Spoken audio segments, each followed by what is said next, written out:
Gurugram police ने सुलझाई blind murder की गुत्थी। बेटा ही निकला पिता का हत्यारा।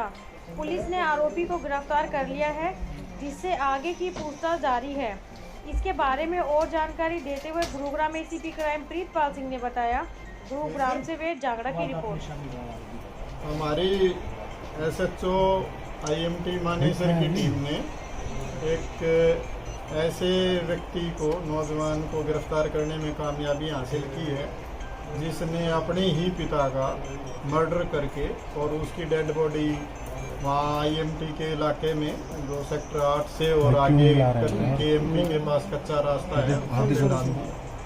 ये दिनांक हमारे पास 18/9/2022 को एक सूचना आई थी कि वहाँ सेक्टर 8 से आगे केएमपी के पास आईएमटी से आगे जाके कच्चे रास्ते पे एक डेड बॉडी पड़ी है और जिसके गर्दन पे, चेहरे पे चोट के चाकू के निशान है और उस पर गाड़ी भी चलाने का प्रयास किया गया है। इस तरह की परिस्थितियों में एक डेड बॉडी मिली और जिसके संबंध में आईएमटी पुलिस स्टेशन में 302 के तहत एफआईआर दर्ज करके और उसकी इन्वेस्टिगेशन शुरू की गई। उसमें किसी भी प्रकार की कोई जानकारी नहीं थी और उसकी शिनाख्त भी नहीं हो पाई थी। हमने जो हमारे यहाँ पे एसएचओ सुभाष के नेतृत्व में टीम ने काम करते हुए उसमें जो ज़िले में जितनी भी गुमशुदगियाँ लिखी गई थी उनका अध्ययन किया गया ताकि इनमें से किसी भी डेड बॉडी की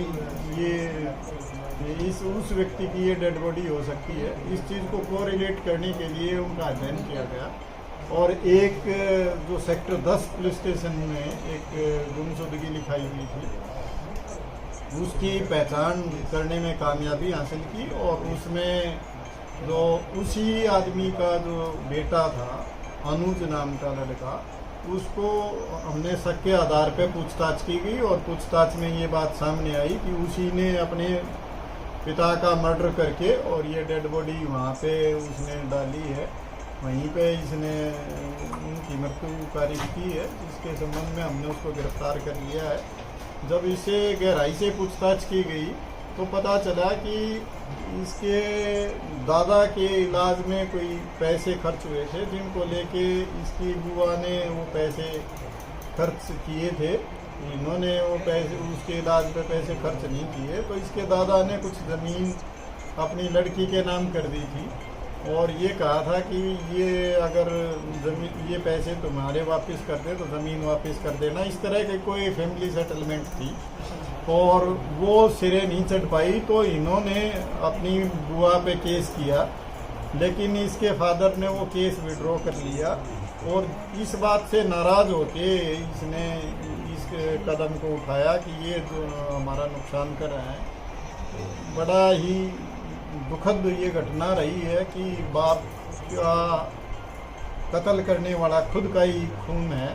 ये बड़ा दुखद रहा, लेकिन फिर भी इस इन्वेस्टिगेशन में हमारी एसएचओ सुभाष के नेतृत्व में टीम ने काम करते हुए एसीपी मानेसर के नेतृत्व में, उनके मार्गदर्शन में उन्होंने इस व्यक्ति को गिरफ्तार कर लिया है और आगे की इन्वेस्टिगेशन इसमें की जा रही है। सर, मृतक का नाम, आयु और आरोपी को कहाँ से गिरफ्तार? इस आरोपी को हमने इसका नाम और नवादा से अरेस्ट किया। और नहीं, ये आरोपी की आपने पूछा ना कहाँ से अरेस्ट किया, इसका नाम अनुज है और इसको नवादा से हमने गिरफ्तार किया और इसकी उम्र 25 साल के करीब है और इस मृतक का नाम इसका राकेश था, जो उत्तर प्रदेश का रहने वाला है मूल रूप से और यहाँ सेक्टर 10 में यहाँ पे इन्होंने ये गुमशुदगी की रपट लिखा। फादर की एज 52 उनकी एज थी और इस बेटे की उम्र 25-26। किस तरह से इसने मर्डर किया था, क्या क्या? हाँ, इसने चाकू से उस पर हमला किया और उससे इस हत्या को अंजाम दिया। क्या करता है सर ये आरोपी अनुज? ये ड्राइविंग का काम करता है और अभी संघर्षरत है। पहले ही केस है सर, और तो किसी उसको? हाँ, अभी तक की पूछताछ में कोई इसका प्रीवियस क्रिमिनल रिकॉर्ड नहीं आया है, लेकिन फिर भी गहराई से इसमें अभी हम सभी पहलुओं पे जांच कर रहे हैं और बाकी रिपोर्ट को भी खंगालने की कोशिश की जा रही है। अगर इसकी और कहीं भी संदिग्धता मिली तो उसमें भी जरूर इसके खिलाफ कार्रवाई की जाएगी। ये सर यही अपने पिता और पुत्र दोनों इकट्ठे रहते थे? ये अलग अलग रहते थे और ये वहाँ पे रहता था यूपी में और ये यहाँ। अच्छा, पिता यहाँ रहते? हाँ, क्या करते हैं? राशि कुछ आ गया पिता इनके बिजनेस का? खेती बाड़ी का ही काम करता था। ठीक है।